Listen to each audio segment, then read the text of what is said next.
నమస్తే sir. Sir బాగున్నారా? బాగున్నా బేటా, గుర్తుపట్టలే.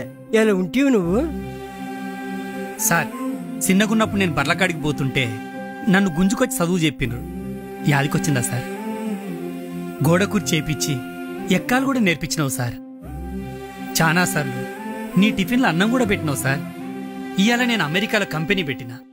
నువ్వు నాకు చిన్నప్పుడు చెప్పిన చదువు ఇప్పటికీ నా బతుకును గుర్తు చేస్తూనే ఉంది. అమ్మా నాన్నలు జన్మనిస్తే నువ్వు జీవితాన్ని ఇచ్చావు సార్.